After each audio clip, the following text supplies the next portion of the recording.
Assalamualaikum warahmatullahi wabarakatuh. Ya, bertemu kita sekali lagi, tetapi kali ini di dalam subjek sejarah tingkatan 2 bab 4, yaitu agama, kepercayaan dan keunikan warisan masyarakat kerajaan alam Melayu. Okey.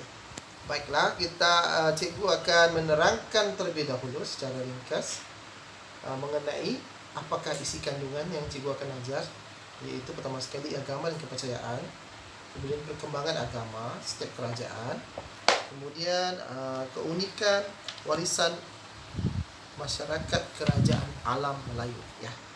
Okey. Pertama sekali ialah agama dan kepercayaan.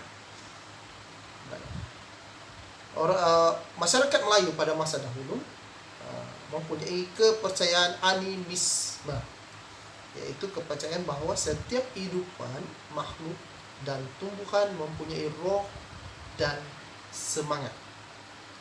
Ya, setiap tumbuhan dan hidupan makhluk mempunyai roh dan semangat. Okey, kedua iaitu kepercayaan terhadap makhluk halus.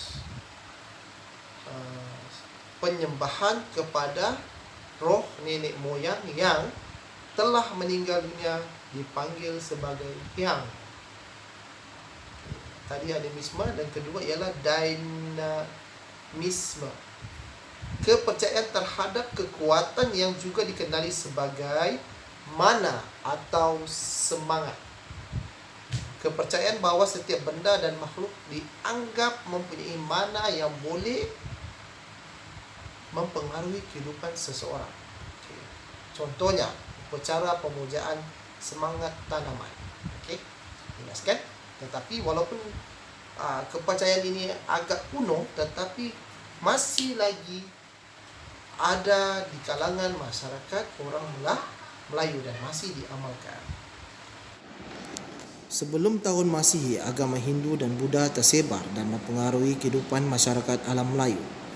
Kerajaan-kerajaan di alam Melayu seperti Kerajaan Funan, Champa, Srivijaya, Angkor, Majapahit, Kedah Tua dan Gangga Negara terpengaruh dengan agama Hindu dan Buddha. Agama Islam tersebar dan diamalkan dalam kerajaan alam Melayu seperti Champa, Majapahit, Kedah dan Pasai. Peranan mubalik, pemerintah dan perkembangan perdagangan antarabangsa telah mendorong agama Hindu, Buddha dan Islam tersebar dan berkembang di alam Melayu.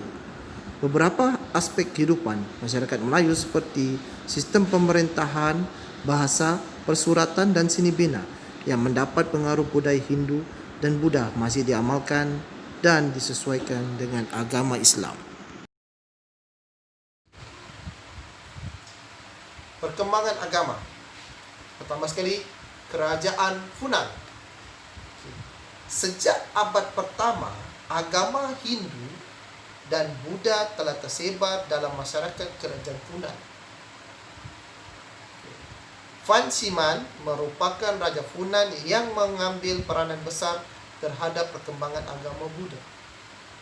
Candi Go-Chaiti merupakan candi Buddha tinggalan kerajaan Funan. Kita jangan lupa, ya, ini adalah masyarakat Melayu yang bercakap bahasa Melayu. Okey. Kerajaan Angkor. Sejak kerajaan Angkor diasaskan, agama Hindu menjadi anggota utama dalam kalangan masyarakat dan menjadi gemilang semasa pemerintahan Suryavarman kedua.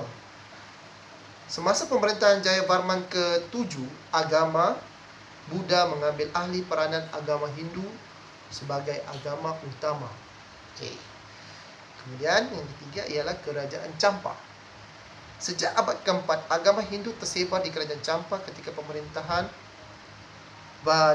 Bhadravarman.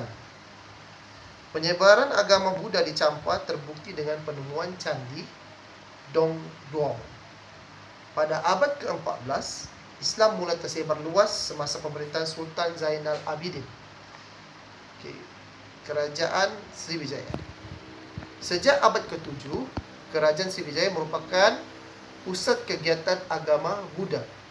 Aising, seorang pendeta Buddha dari China, pernah datang mempelajari bahasa Sanskrit dan menerjemahkan kitab-kitab agama Buddha di Srivijaya. Antara candi Buddha tinggalan kerajaan Srivijaya Yang masyhur termasuklah Candi Jambi, Candi Muara Bahal, dan Candi Muara Takus. Seterusnya, Kerajaan Majapahit. Agama Hindu dan Buddha berkembang serentak dalam masyarakat Kerajaan Majapahit. Pada abad ke-14, Hayam Wuruk telah menyatukan aliran agama Hindu dan Buddha dipanggil sebagai Tripaksa. Agama Islam tersebar di Majapahit sejak abad ke-14.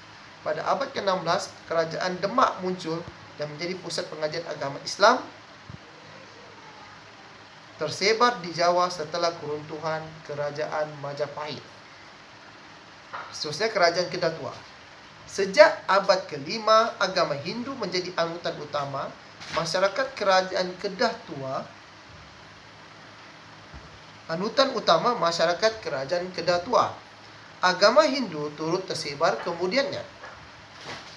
Kedah mula menerima pengaruh Islam pada abad ke-12. Pada tahun 1136, pemerintah Kedah yang ke-9 iaitu Maharaja Derbar Raja II telah memeluk agama Islam. Masyarakat Kerajaan Gangga-Negara menganut agama Buddha. Dibuktikan dengan penemuan arca-arca Buddha di Lembah Kinta, patung Buddha Avalokitesvara di Bidor, Perak. Okay. Begitu sajalah ya. Itu kepercayaan-kepercayaan. Secara rumusnya, kita dapati agama yang pertama sekali yang tiba di Kerajaan Alam Melayu ialah sebelum tibanya Hindu, iaitu animisme dan dynamisme. Kemudian barulah agama Hindu dan kemudian agama Buddha dan akhir sekali iaitu agama Islam. Okey, seterusnya sistem keunikan masyarakat Kerajaan Alam Melayu. Apa yang unik? Iaitu sistem pemerintahan beraja. Okey, keunikannya macam mana? Pemilihan raja. 1. Pemilihan raja adalah berasaskan keturunan raja. Okey. 2. Pemilihan raja disahkan oleh pembesar. 3. Keturunan raja dianggap sebagai suci dan berdaulat. Raja juga boleh dipilih daripada golongan tentera seperti dalam Kerajaan Funan dan Champa. Okey. Okey, kedudukan raja. Apa keunikannya kedudukan raja ini? Iaitu semasa perkembangan pengaruh Hindu dan Buddha, raja dianggap sebagai titisan dewa dan mesti dihormati. Konsep khalifah diperkenalkan dengan kedatangan Islam. Raja-raja sentiasa ditaati, sama juga. Sesiapa yang mengingkari raja dianggap sebagai mengingkari Tuhan. Perbuatan tersebut dianggap menderhaka. Okey, golongan pemerintah. Setelah kedatangan pengaruh Hindu dan Buddha ke alam Melayu, pemerintah menggunakan gelaran raja dan maharaja. Gelaran sultan digunakan setelah kedatangan Islam. Raja juga menggunakan gelaran bagi menggambarkan kebesaran kuasa, seperti raja Kerajaan Sriwijaya digelar sebagai raja di gunung dan maharaja di pulau.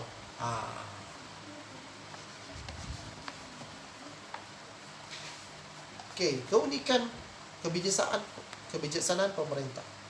Memilih dan membangunkan pusat pemerintahan.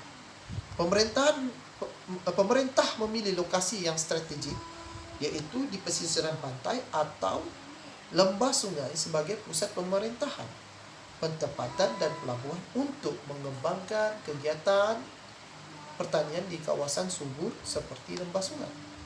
Memilih tempat yang menjadi laluan antarabangsa seperti Pelabuhan Ochio di Funan, mengambil kira petunjuk arah yang memudahkan pedagang singgah di pelabuhan seperti bukit atau gunung dan teluk.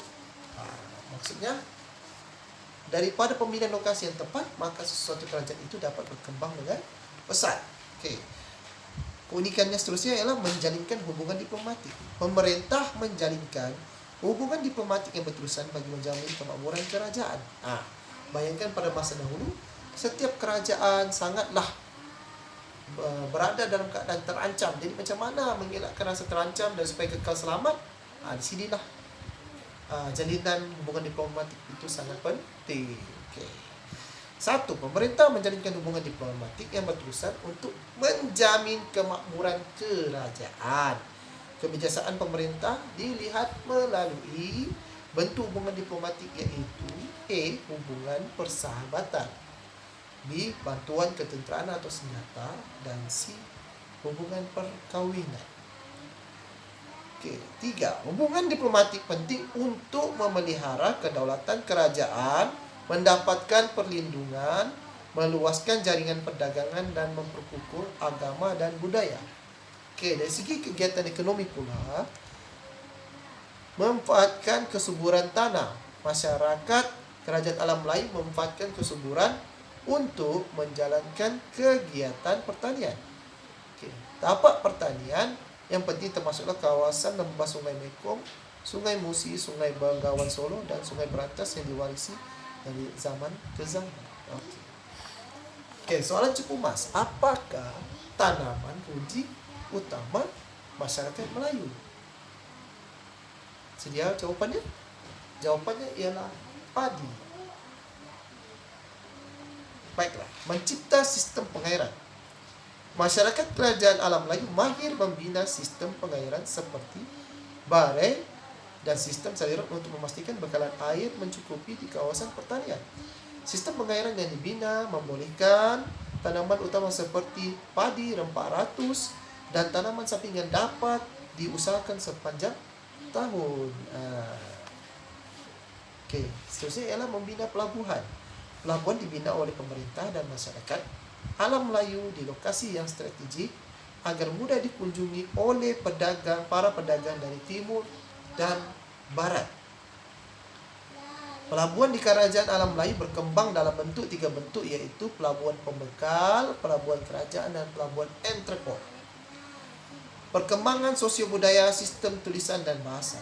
Sistem tulisan dan bahasa masyarakat kerajaan Melayu dikembangkan dengan menerapkan pengaruh dari luar, yaitu tulisan Palava dan tulisan Kawi yang berasal dari India. Huruf-huruf Arab disesuaikan dengan terbentuknya tulisan Jawi. Hikayat Amir Hamzah merupakan karya persuratan dalam bahasa Melayu yang ditulis dengan tulisan Jawi. Dari segi persuratan, keintelektualan masyarakat kerajaan alam Melayu telah dipamerkan melalui kegiatan persuratan. Kegiatan ini berkembang dalam bentuk batu bersurat pada peringkat awal, kemudian lahir karya-karya dalam bentuk manuskrip. Keunikan intelektual ini diwarisi dan diteruskan oleh kerajaan alam Melayu. Dari segi seni beda, apakah keunikan seni beda di alam Melayu?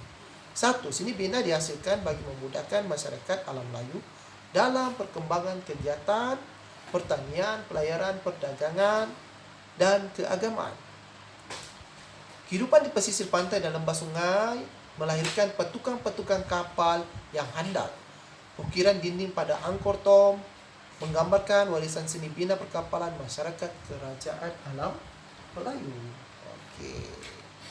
Keunikan warisan dalam amalan, beragama, dan sifat terbuka. Sifat terbuka diamalkan oleh masyarakat kerajaan Melayu dengan amalan beragama. Kepercayaan awal disesuaikan dengan penyebaran agama Hindu dan Buddha. Agama Islam tersebar di alam Melayu secara aman. Maksudnya tidak ada sebaran peperangan berlaku dalam penyebaran agama Islam. Sifat toleransi. Sifat toleransi merupakan keunikan dalam amalan beragama masyarakat kerajaan alam Melayu.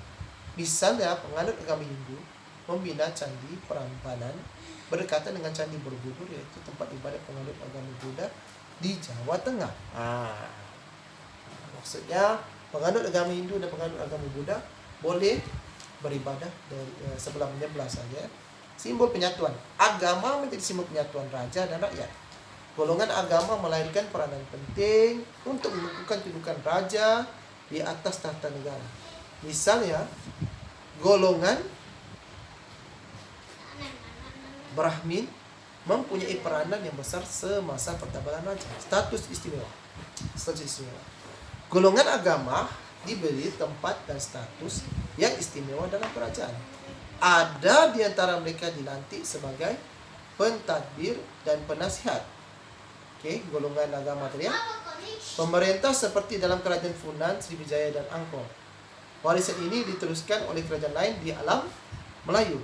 Okey. Terakhir sekali, last but not least, lambang keagungan. Candi besar dibina sebagai lambang keagungan sesebuah kerajaan dan dikagumi hingga hari ini. Misalnya, pembinaan Candi Borobudur, Angkor Wat, Candi Prambanan, dan Candi Muara Jambi. Okay. Peranan candi ialah A. Pusat ibadat, B. Pusat pemujaan roh nenek moyang, dan C. Pusat perhimpunan para pendeta. Sistem pendidikan. Apabila agama Islam tersebar, masjid dibina sebagai pusat ibadat, pendidikan, dan kebajikan. Keunikan sistem pendidikan Islam melalui institusi pondok atau madrasah merupakan warisan yang diteruskan hingga hari ini. Baiklah, selesai untuk hari ini. Sebarang soalan sila kemukakan di bahagian komen. Sekian, terima kasih. Kelas tamat.